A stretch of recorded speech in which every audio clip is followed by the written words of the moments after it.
ఏ ప్రయోజనం కూడా అన్ని తమ్ముడు చదివించినాడు. ఏంటి చదివించింది ఏంటంటే హెబ్రీయులకు రాసినటువంటి పత్రిక 11వ అధ్యాయము 6వ వచనం చదవండి. మనం ప్రార్థనలో ప్రవేశించకపోవడము విశ్వాసము లేకుండా దేవునికి ఇష్టడైనట అసాధ్యము. దేవుని యొద్దకు వచ్చేవాడు ఆయన ఉన్నాడు అని మనము ఏం చేయాలంటే నమ్ముటని వలన అయితే కాబట్టి మనకి ఎప్పుడు సాధ్యమవుతాయి? నమ్మాలి. నమ్మకపోతే ఏది కూడా మనము పొందుకోలేము. అంటే ఇక్కడ పాపాత్మురాలు ఎలా వచ్చిందని యేసుక్రీస్తు ప్రభువారి యొద్దకు ఒక విశ్వాసంతో అర్థమైందండి. అందుకొరకు ప్రభువారు కూడా అమ్మా నీ విశ్వాసము నిన్ను స్వస్థపరచును గాక. దేవుని యొక్క సన్నిధికి వచ్చినటువంటి మనమందరము కూడా విశ్వాసంతో రావాలి. పాపాత్మురాలు కూడా చక్కటి తలంపు, సుమారు 7 తలంపులు దేవుని యొక్క దారుడు మన ముందుకి తీసుకుని వచ్చినాడు. ఆయన ద్వారా దేవుడు తీసుకుని వచ్చినాడు అన్నమాట మనం ఎరగాలి. కాబట్టి ఆయన మనకి ఫలం ఇవ్వాలని ప్రభు ఆశిస్తామన్నాడు. ఆయన మన యొక్క కన్నీటిని తొడవాలని ఆయన ఇష్టపడతా ఉన్నాడు.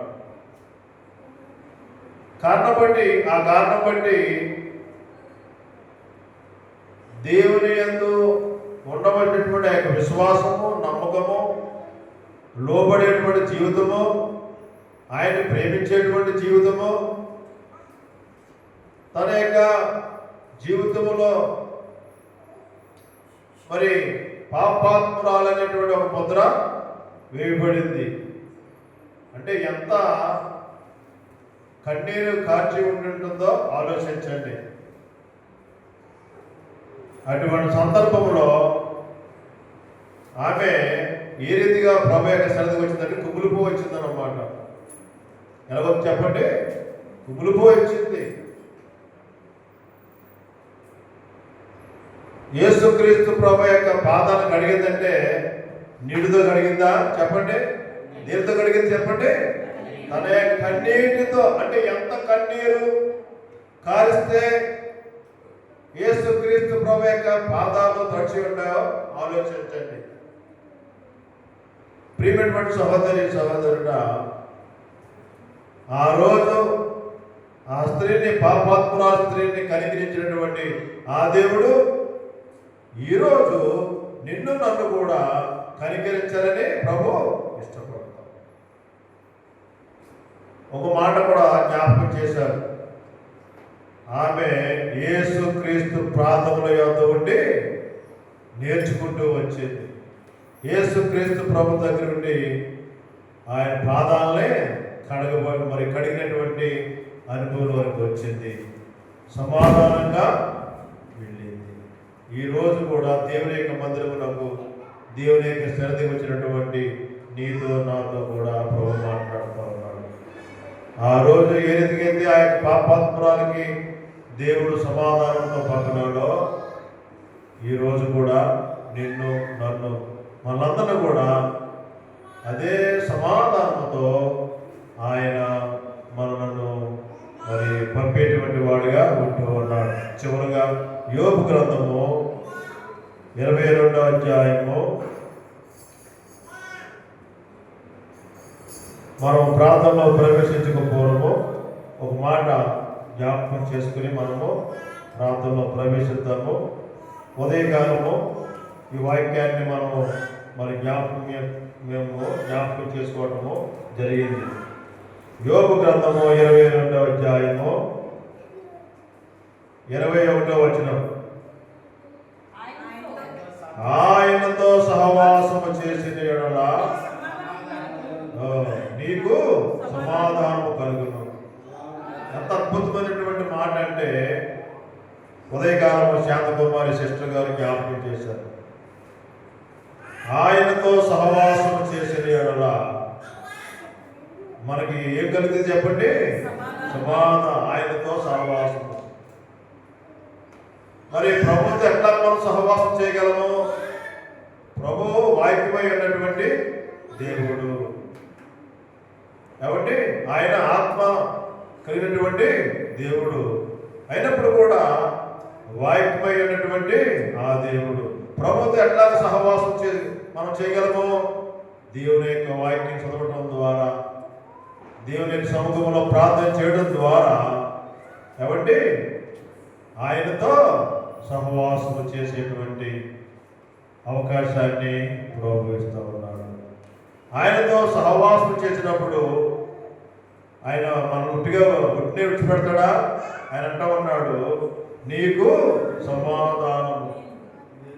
ఆయన మనకి సమాధానము ఇచ్చేవాడుగా ఉంటూ ఉన్నాడు. కిందకి మనం గమనించినట్లయితే వాక్యంలో చక్కటి మాట కనపడతా ఉంది. అలాగున నీకు మేలు కలుగును. 22 ఆయన నోటి ఉపదేశమును అవలంబించుము, ఆయన మాటలను నీ హృదయములో. దేవుని యొక్క మాటలు ఎక్కడ ఉంచుకోవాలి మనము? హృదయంలో అన్నమాట. అంటే హృదయము గురించి వాక్యం చెప్తూ ఉంది. హృదయము అన్నిటికంటే మోసకరము, అది ఘోరమైన వ్యాధి కలిగి. అలాంటి మరి భయంకరమైనటువంటి హృదయం ఉండడం ఉంది.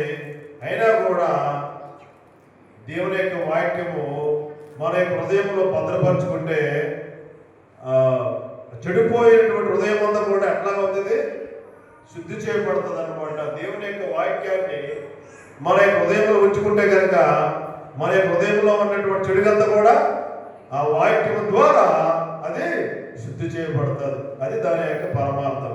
కిందకి మనం గమనించినప్పుడు చూడదచ్చేసి వాక్యం మనం 23 సర్వశక్తుని వైపు నీవు తిరిగిన యెడల నీ గుడారములలో నుండి దుర్మార్గమును దూరముగా తొలగించిన యెడల. అదనమాట మనం ఏం చేస్తామంటే అభివృద్ధి కొరకు మనం ఆలోచన చేస్తాం. అప్పటికప్పుడు గొప్పల వైపు అనుకుంటాం. అది అవుతుందా? ఇక్కడ దానికి ఆన్సర్ ఇచ్చినాడు వాక్యంలో.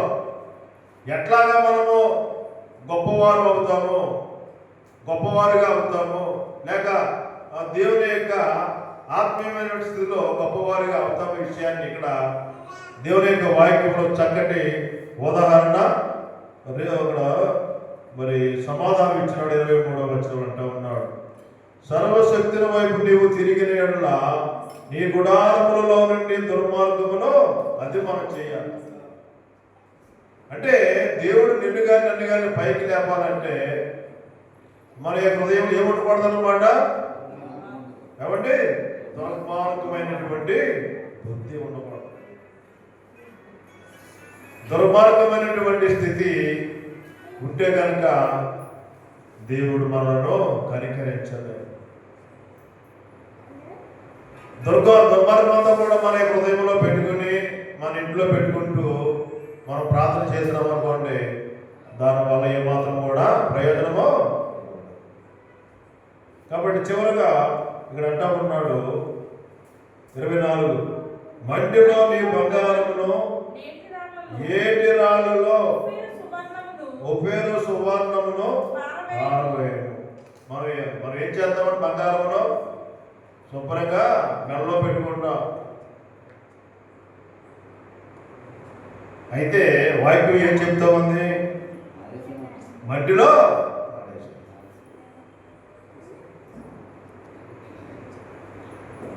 అర్థమైందండి. అందుకొరకే పేతురు గారు కూడా ఏం చేసినాడు? అపోస్తల కార్యంలో 3వ అధ్యాయం చదవండి. వాళ్ళ దగ్గర ఉన్నటువంటిది ఏం చెప్పండి? అపోస్తల కార్యంలో 3వ అధ్యాయం అంటూ ఉన్నాడు. 3వ అధ్యాయం 4వ వచనం అంటూ ఉన్నాడు, పేతురును యోహానును వాటిని తేల్చి వచ్చి మా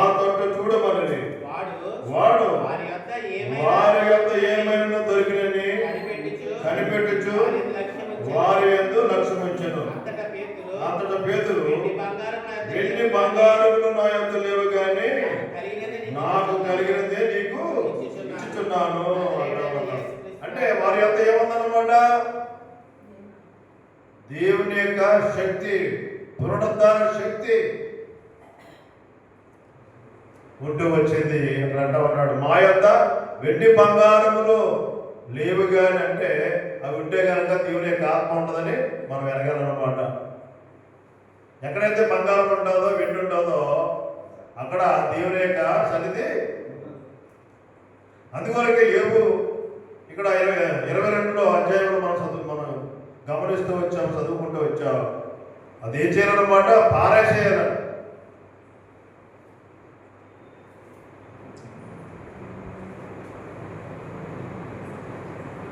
కాబట్టి దేవుని యొక్క వాక్యానికి మనం బద్దులు అవ్వాలి. దేవుని యొక్క వాక్యాన్ని నెరవేర్చేటువంటి వారిగా మనం ఉన్నప్పుడు మన యొక్క అవసరత ఏదైతే ఉంటుందో అవన్నీ కూడా ఆయన మనకు అనుగ్రహించేటువంటి వాడుగా ఉంటూ ఉన్నాడు. కాబట్టి దేవుని యొక్క వాక్యంలో ఎన్నో విషయాలు మనం చూస్తూ ఉన్నాం.